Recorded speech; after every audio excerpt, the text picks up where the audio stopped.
You're watching the KOAM Morning News on Fox 14. Today, MSSU hosts a history competition to test students' knowledge of the subject. Waking up with overcast skies and perhaps more importantly, the northerly wind coming in.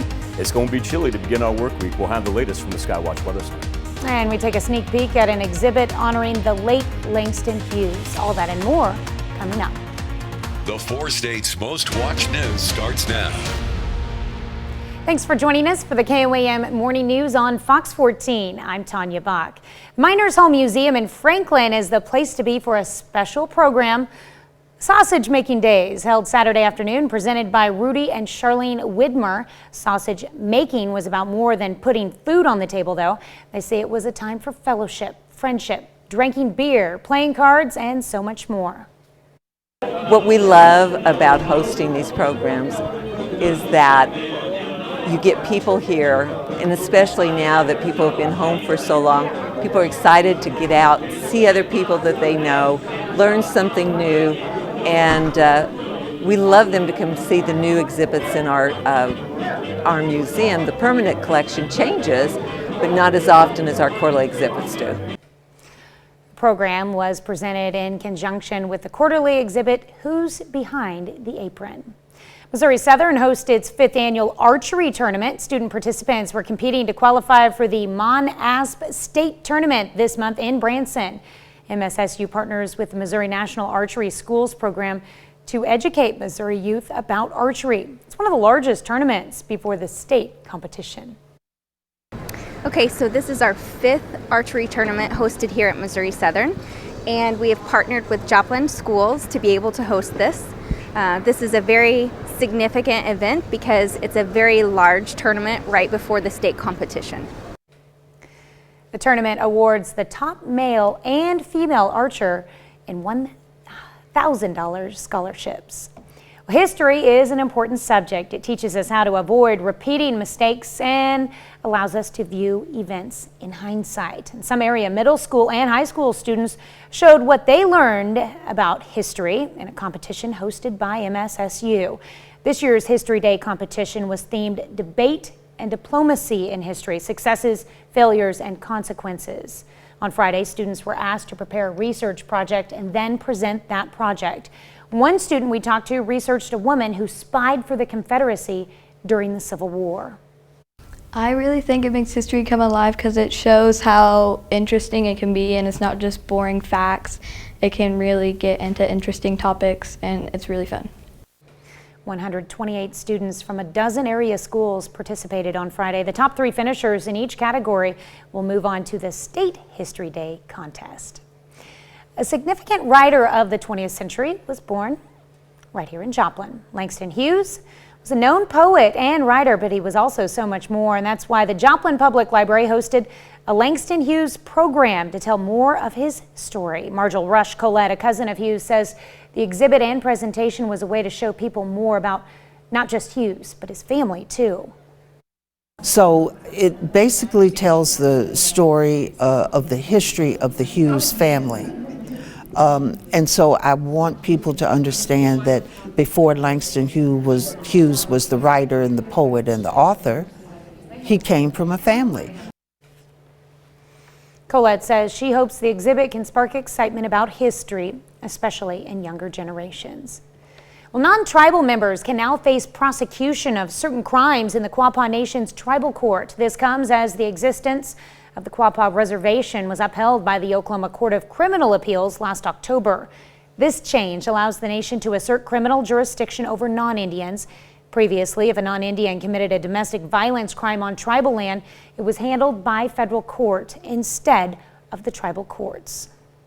So we do have multiple cases where a non-native will come out on the reservation and be involved in an assault or domestic violence situation with a native victim, and sometimes those don't get prosecuted because of the gap. So just the ability of the tribe to be able to fill that gap and protect their citizens is just very paramount. In addition to domestic violence crimes, the new jurisdiction also includes dating violence and violations of a protective order. Well, Cadden, Kansas is a little extra Well, literally, he has extra toes. But now he's getting extra loving after his adoption. Wednesday, Jinx was just a stray with some funky feet, congenital physical anomaly known as polydactyly, which is basically just means he has extra toes that sometimes look like thumbs. And they probably came in handy on Thursday, though, so he could give a big thumbs up to being adopted. Polydactyly isn't uncommon and it doesn't cause him any pain. These cats have actually become known as Hemingway cats, referencing the late author's feline fascination. Ernest Hemingway had a number of cats, including polydactyl cats, at his home in Key West. Old Man and His Cats, not to be confused with Old Man in the Sea. It's a good thing. That's why I'm glad Mom doesn't watch the KOAM morning news. Else she'd be throwing things at her TV right now for anything I say about Ernest Hemingway. It's a cute cat. I like the ears on it. Yeah. I don't know if I would have named very it. alert, that cat. Named it Jinx. It's kind of a weird one. Got adopted though. Mm-hmm. All's well that ends well.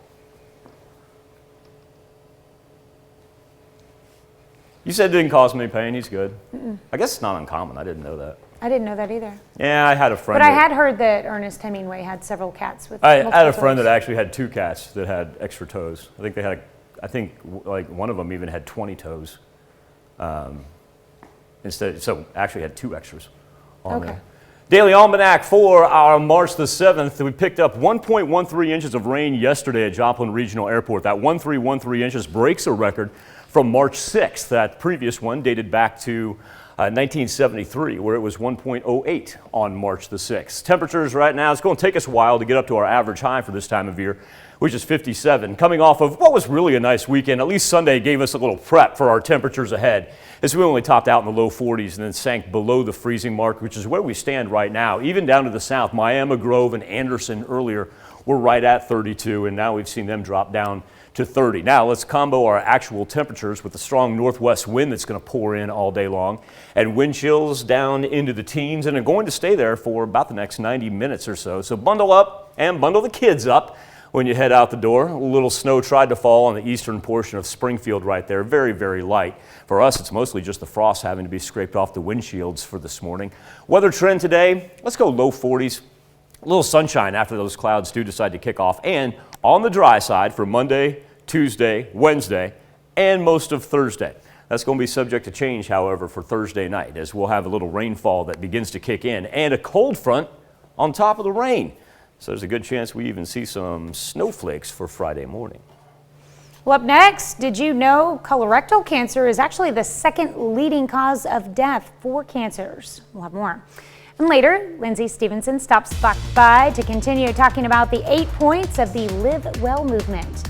You're watching the KOAM Morning News on Fox 14. Are you?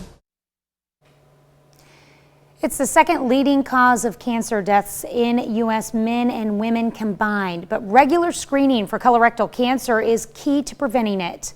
In honor of Colorectal Cancer Awareness Month, experts are reminding you to take care of your colon. Mandy Gaither explains how to do it. In May 2009, Michael Sapienza lost his mother to colorectal cancer. There is really one reason why she died, and it's because she did not get screened and she did not get checked. That's why he started the Colorectal Cancer Alliance to promote awareness. This type of cancer is expected to cause more than 52,000 deaths in the U.S. this year alone, according to the American Cancer Society. But the overall death rate has dropped the past several decades thanks to screening tools and treatments. Screening can find colorectal cancer early when it's easier to treat. For the general public, the screening age just about a year ago dropped to 45. So everybody that is at average risk should get screened at 45. For those at high risk, talk to your doctor about whether you need to start screening earlier than 45. While there's no sure way to prevent colorectal cancer, there are other ways to lower your risk. One is a diet high in fiber.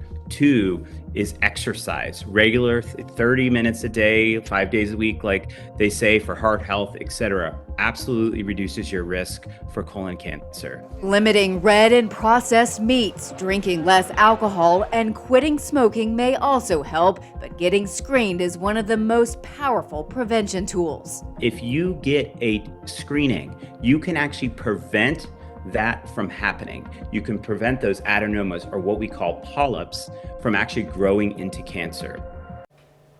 Well, if you're not at high risk of colorectal cancer, there are at-home stool tests that can also help in screening for the disease. You can talk to your doctor about the test and whether they are right for you.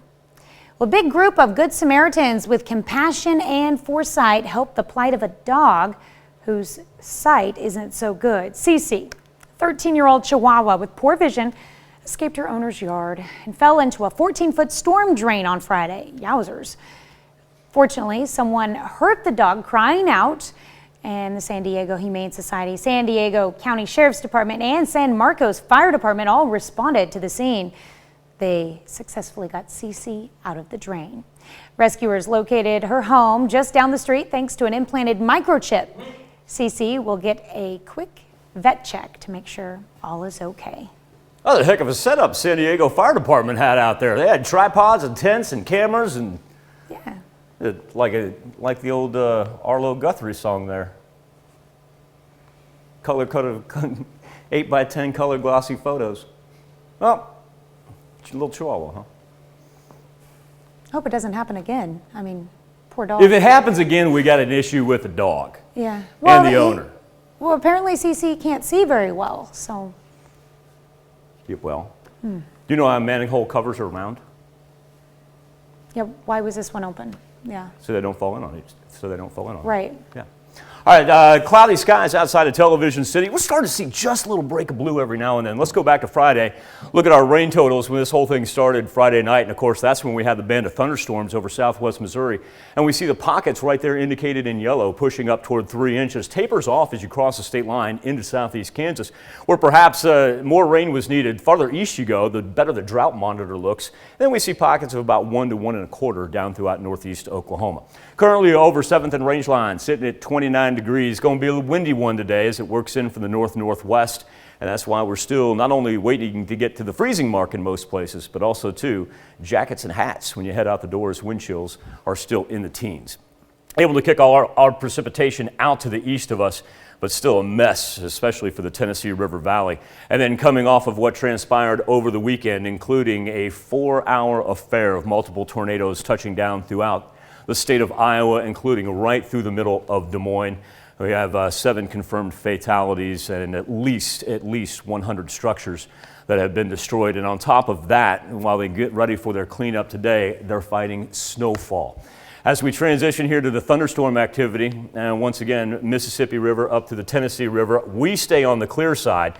But then as we push off here, luckily we were able to lift the tornado watches that we had into effect. They did let those expire at 7 a.m.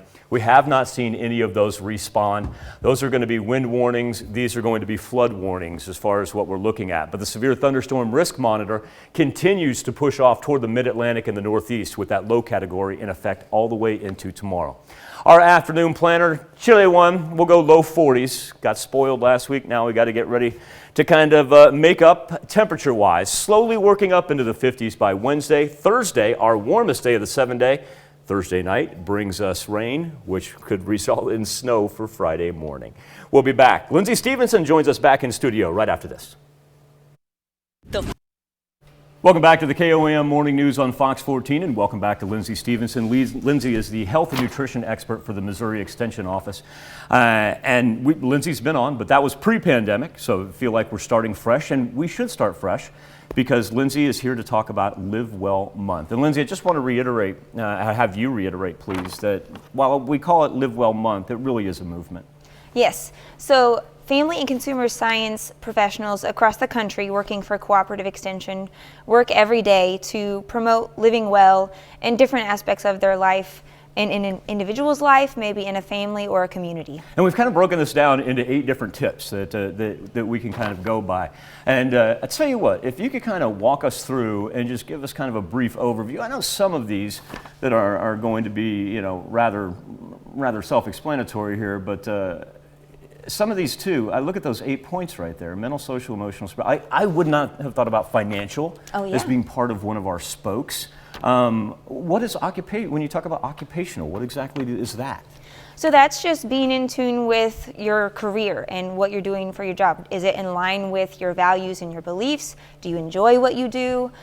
Is there another way another avenue you could take, or is there something you could do at your workplace to make it more enjoyable for yourself? Just making sure your work is in line with your values. It's interesting too that another one of those right after that is environmental, because I know that one of the things that you talk about is perhaps it's mental and physical. Gardening. Yes. Gardening is great because it touches on so many different spokes of wellness. So it's physical activity, but being in touch with nature, you know, that's beneficial for our health, and part of our environmental wellness is interacting with nature. And a lot of times people find gardening helpful with their mental health as well. Almost a stress reliever, is that right? Would that be? And you have to forgive me, I don't have a garden, but I do know from the calendar that, you know, it's prime time to get our gardens in gear. And speaking of calendars, I know that through the Missouri Extension Office and really nationwide that you guys have developed a Live Well Month calendar. Is that correct? Right. The National Extension Association of Family and Consumer Sciences is the one who really promotes Living Well Month. And we created a calendar for March. It's 31 days of living well. And every day you can find simple ways to get in touch with one of the 8 dimensions of wellness to find a little way to improve your life. What are some of the days that we have coming up off the top of your head that perhaps you're looking forward to? One of them is to eat from at least 3 food groups on one day. You know, there's 5 total food groups. One of them is to create a budget. Let's see, another one is to give someone a compliment. And you know what, that's easy enough that we should be doing those each and every day, especially that last one. I want to ask you from your professional standpoint that while we focus in on a month, and that brings awareness, and it puts things at the forefront, how do we transition from making those days on a calendar for 1 month into steady lifetime habits? Well, I think sustainable changes come from making small, consistent steps. So take that calendar or whatever you're working on right now and make it a habit. Do it the same time every day, and over time it'll just become natural. But start small. Don't try to do too much all at once. To do something like this, as long as that you've done it, you've been at the Missouri Extension Office now 7 years, am I correct? Right. You have got to be passionate about what you do. So I kind of put you on the spot. What got you interested into this as far as education-wise, and what gives you the impetus to wake up every morning, go to work, and make sure that you spread the word about wellness? Well, I guess it started for me when I was trying to decide what I wanted to do with my life, and I thought about actually opening a candy shop. Really? And then I just did a total flip 180, discovered that this wellness field existed, and that's where my passion lies. I was involved in physical activity my whole life. And what I love working on now is what we call policy system and environmental change. And I love that part of my job because, you know, we're kind of like community educators. Sure. But I can give you all the education in the world. But if you don't have the policy, the system, or the environment to support that education, then it's really done you no good. So and forgive me if I'm not trying to dumb this down, I'm trying to understand it. What you do is you take a pipe dream and something that sounds good and say, Michael, here's how it becomes a reality and here's what you need to make it work? Somewhat. So, for example, I might sit on a school wellness board and help them develop policies for their school so that the students and the teachers can live healthier while they're at school. One of my favorite programs is Eat Smart to Play Hard, and that's an environmental change. It helps concessions in schools provide healthier items. They get to keep their favorite classic concession stand items, but they can also provide some healthier items and still make a profit on it. Well, I think that's a perfect opportunity then to say, if people are interested in this, whether you be part of a school in your community or perhaps it'd be great for a business as well, how do they contact you? How do we get in touch with you so you can kind of guide us down this path? So every county in Missouri, and even in Kansas, we have our colleagues with Kansas State Extension. Every county has an office. You can go to extension.missouri.edu and find your county and all that contact information. For Barton County, it's 682-3579. For Jasper County, it's We can look it up. Look it up. I'm going to forget it. Hit the Google button, folks.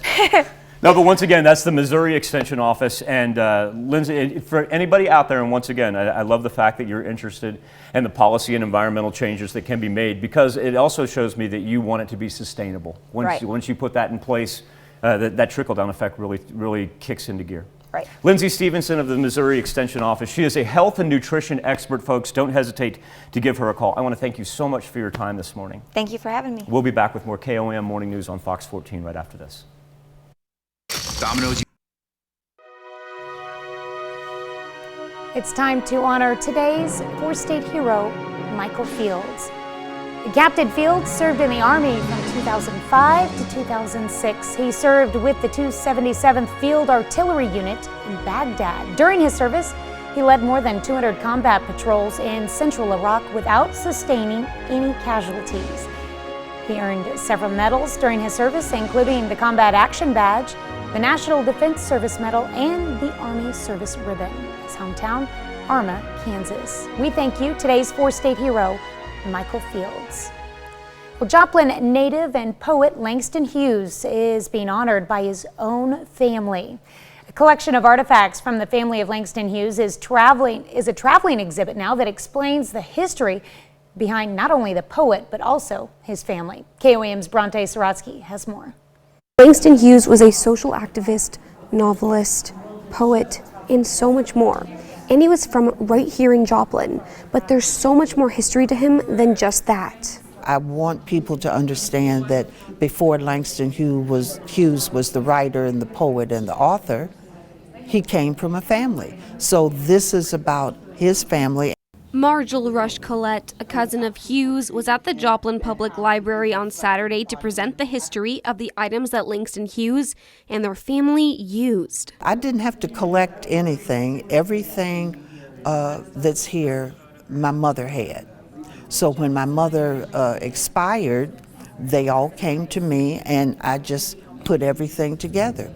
Now, she's a curator for the Langston Hughes Family Museum, a traveling museum of different artifacts once owned by Hughes family members. Every piece is unique and it's individual, you know. So I like the idea of having an assortment of pieces. I like the idea of people wanting to know about who was this person, what happened to that person. One of the most unique items, even more so for a writer, the typewriter that Langston Hughes once used. The typewriter is the jewel of the collection. That was the typewriter that he took around the world with him, starting in 1926. And he probably typed his first poem on that. Preserving these items, it's all about keeping history alive for younger generations to be able to learn. Say, for instance, you have a building that's historic and you tear it down and, as Cher says, put up a parking lot. Where's the history in that? It's gone. It's gone forever. You can't get it back.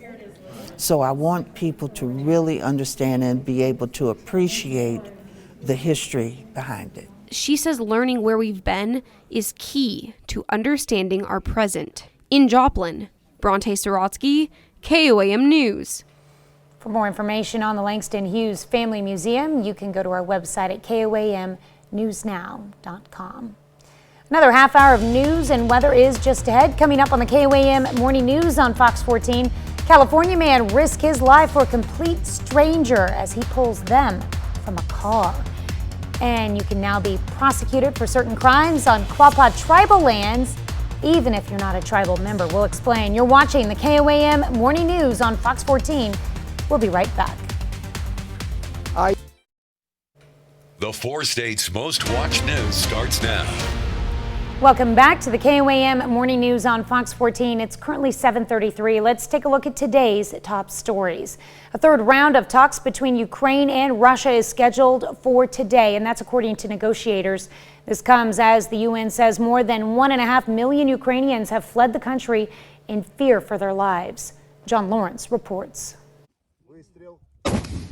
As Ukrainian National Police Special Forces join the military and even ordinary citizens to protect their country, President Volodymyr Zelensky accuses Russia of deliberate murder after the shelling of Ukrainian territories. It seems it is not enough for the Russian troops, not enough ruined destinies, crippled lives. They want to kill more. Russia has fired around 600 missiles since the start of the invasion, according to a senior U.S. defense official, and has roughly 95% of its amassed combat power in Ukraine. The aggressor's audacity is a clear signal to the West that sanctions imposed against Russia are not enough. The Office of the UN High Commissioner for Human Rights says more than 360 civilians have been killed since military action began. My boyfriend died here, my aunt, my cousin, my grandmother, my sister's husband, and a friend that stayed with us. And Western officials expect Russia will increase the strikes, putting the lives of more civilians at risk. Sadly and tragically, I think this war is going to get far worse before it gets better. On Sunday, House Speaker Nancy Pelosi announced the House plans to pass $10 billion in emergency aid to Ukraine, adding that work is underway to ban Russian energy imports. I'm John Lawrence reporting. On Sunday, some anti-war protesters in St. Petersburg, Russia, were beaten by police. That's according to video authenticated by CNN. American Legion Post 35 in Cherokee, Kansas wants to make sure people are being well fed. The post serves free food to anyone who needs a hot meal. It doesn't matter if they're from the county. Anyone can swing by and get pulled pork, hot dogs, pork fajitas, and other good stuff. We caught up with the man behind the grill, Mark Nash, who told us how community members feel about the deal. Well, some of them think I'm crazy for giving away free food. Some of them think it's a good idea because they think the donations will oversee the food that's being going out.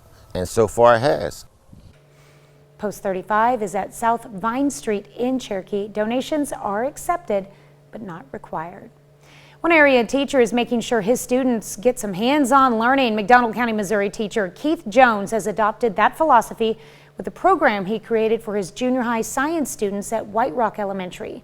Jones takes students out into nature to teach lessons on science, math, and engineering, along with research and writing skills. That's why the Conservation Federation of Missouri has named Jones the Missouri Conservation Educator of the Year. I feel like I'm cheating to get paid to do this. So there's a little bit of, getting an award for doing something that I enjoy doing anyway. I appreciate the award, but the bigger award is what I'm able to do. So.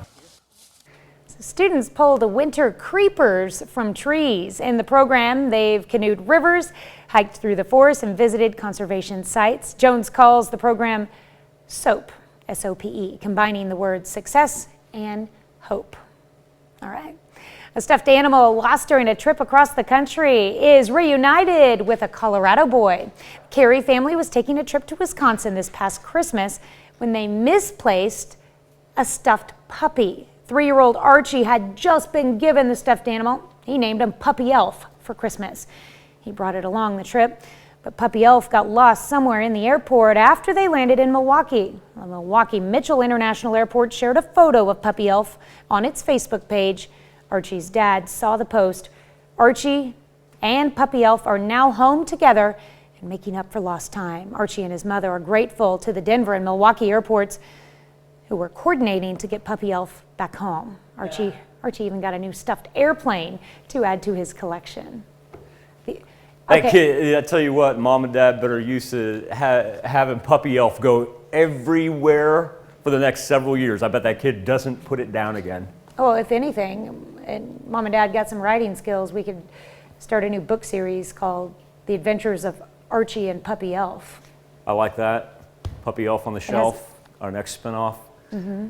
And after everything that we always talk about that's negative with social media, see, we get a good one out of it. That's so I love cute. that. Yeah. Live look over 7th and Range Line, mostly cloudy skies. We're trying to break through with just a little blue right there. Intersection is beginning to dry out. After late night rain came down pretty good. 29 degrees is where we stand in Joplin. Cold one for this morning, wind chills in the teens. Let's go low 40s today, mid 50s by the middle of the week. Big changes Thursday. Not only up around 60 degrees, but nighttime rain and a cold front with some Friday morning snow. Be back with more KOAM morning news on Fox 14 right after this. Imagine yourself. This morning on the KOAM News Now Insta Poll and our Something to Talk About. Get this story. A school lunch supervisor saved the life of a child by administering CPR, and it was not her first rodeo. No, she has saved the lives of 2 children in 8 years at the district. Isn't that something else? Our question to you is, do you think all school personnel should know CPR? Right now, 90% of you say yes, and just to reiterate, it's usually as easy enough as calling your local hospital and asking them if they have CPR classes or can point you in the right direction. That's all you have to do if you're interested in being certified for CPR. A California man with an interesting story as he saved a woman from a burning car. Let's take a look at it. This car burning on the side of the freeway Wednesday night with the Sacramento area woman stuck inside. It could have blown at any time. It went that fast. Christine Smith of Antelope says she, her husband, and their granddaughter were driving on I-80 near the Riverside exit when their trip turned tense. And I just heard the pop underneath and I figured we had a flat tire. But whatever they hit caused the car to burst into flames. It was a struggle for Christine to get out since she just had knee surgery and her loved ones could not help. I wasn't thinking of anybody stopping in that situation because the fire was so big. But then Elton Ward came into the picture. And then I see this car in flames. So I'm like, that's insane. Elton was driving with his daughter and knew he had to pull over. He grabbed Christine out of the burning car just in time. Literally a matter of 30 seconds. Boom, first explosion. Loud, big explosion. Then when that explosion happens, huge flames come up. Sacramento Metro Fire got there minutes later to put it out. How are you? Good about yourself?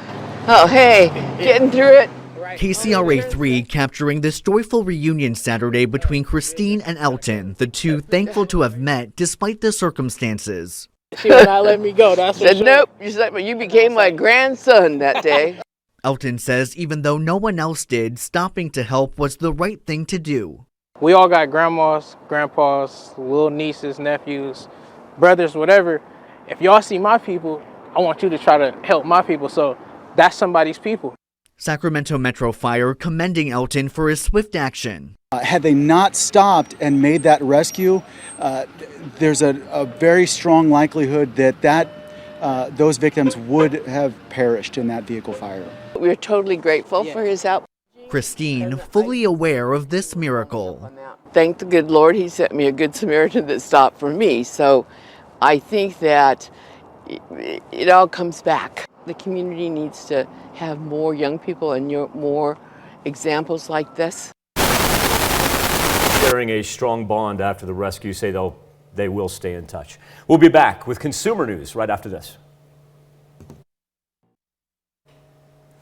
Across the country, people are showing their support for Ukraine, but in some cases, a backlash against Russia is hitting American businesses hard. Michael George has more.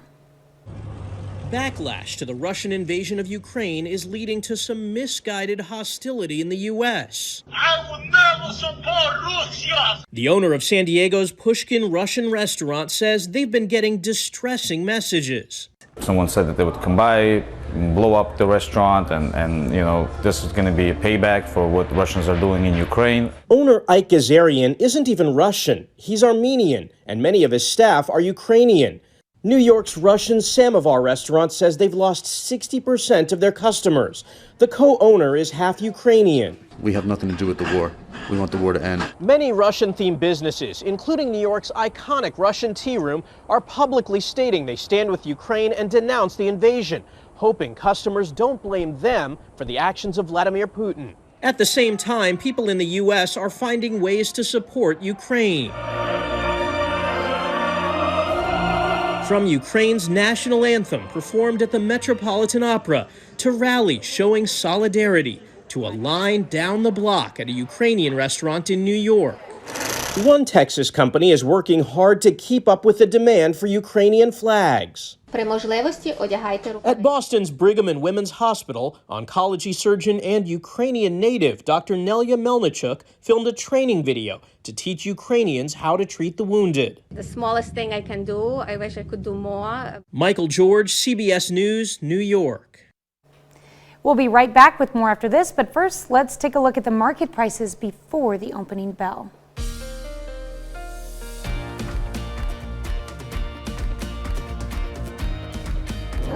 Box 14.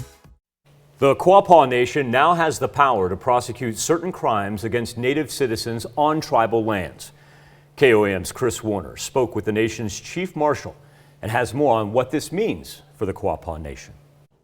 This week, the KOAM Nation announced they're asserting criminal jurisdiction over non-Indians. In the past, if a non-native commits a crime against a native person, those were federal crimes only, and the tribe did not have the jurisdiction to actually prosecute those individuals. KOAM Nation's Chief Marshal Charles Addington says that produced a gap which left criminals and the victims behind. So we do have multiple cases where a non-native will come out on the reservation and be involved in an assault or domestic violence situation with a native victim. And sometimes those don't get prosecuted because of the gap. So just the ability of the tribe to be able to fill that gap and protect their citizens is just very paramount. The new jurisdiction allows the nation to prosecute non-Indians for domestic violence crimes against Native citizens on tribal land, which, as Addington said, is something they've not been able to do. It is a very historic time for the Quapaw tribe to be able to actually enforce and do the things that they need to do to protect their citizens within their Quapaw tribal reservation here. Addington adds the gap with federal prosecution caused another problem to develop, criminals knowing they may be able to get away with those kinds of crimes on tribal land, which Addington says will no longer be possible. Criminals will look for vulnerabilities and people to prey upon that they know that they may be able to get by with something. And now this will eliminate that, where if they come out and anyone assaults or is involved in one of these domestic violence crimes against a tribal member, they know now they're going to get prosecuted and prosecuted fairly quickly. In the Quapaw Nation, Chris Warner, KOAM News. In addition to domestic violence crimes, the new jurisdiction also includes dating violence and violations of a protective order. Our temperatures on this Monday morning, it's chilly outside. Go ahead and take off about 10 degrees on top of what you're seeing temperature-wise as far as what it feels like. Still waiting for a couple communities to even try to get back to 32 degrees. As the cloud cover eventually moves from west to east, much chillier than what we experienced last week for sure, but at least we're able to make it up into the low 40s for this afternoon. Good north wind, gusting 25, 30 miles per hour overnight, back down into the high 20s. We are going to be dry for Monday, Tuesday, Wednesday, and most of Thursday. Not only that, throughout those days, we slowly warm up bit by bit by bit. Thursday is the interesting one. Little nighttime rain is followed by a cold front, flipping over to some snow for Friday morning. We'll be back with more KOAM Morning News on Fox 14 right after this. ValueHomesOnline.com. Welcome back to the KOAM Morning News on Fox 14. Here's what's happening today. Russian forces ramp up their attacks on cities around Ukraine while a town north of Kyiv is pounded with heavy shelling. Ukraine's President Volodymyr Zelensky urged people to take to the streets to fight the invading troops. Russian President Vladimir Putin tried to shift blame for the war he's waging, saying the conflict could be halted only if Kyiv ceases its hostilities. The global death toll from the coronavirus is closing in on 6 million people. In the U.S., COVID deaths, case numbers, and hospitalizations are down sharply with the Omicron variant fading. Vice President Kamala Harris called for voting rights legislation as she commemorated the 57th anniversary of Bloody Sunday at the Edmund Pettus Bridge in Selma, Alabama. In 1965, protesters, including the late Congressman John Lewis, were attacked by state troopers as they tried to walk to Montgomery to push for voting rights. Let's check in with Michael with a final look at your forecast. Going to be chilly here for the next couple of days, 42 and 47 on Monday and Tuesday, back into the 50s by Wednesday. Remember, our big one is going to be Thursday. Now, despite the fact that our afternoon high is around 60 degrees, some nighttime rain and a cold front could bring us some snow for Friday morning. Well, a rare Toyota sells for $2.5 million at a car auction on Friday. That makes this 1967 Toyota Shelby 2000 GT the most valuable Japanese car ever sold at auction.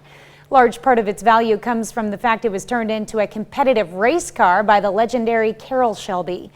There were only 351 Toyota 2000 GT models ever built between 1967 and 1971. One was even featured in the James Bond movie, You Only Live Twice. But this one is the rarest of the rare, the very first truly world-class Japanese sports car. Drive it like you stole it. Don't do that, folks. It's a saying. Well, whoever bought it can drive it however they want. It's a saying. Just That's don't wreck right. it. I would love to give that thing a spin. That would be Ooh. fun, to say the least. I want to thank you all for letting us put the good in your morning. We'll be back with more news and weather when we see you at noon. Have a great morning and an even better day.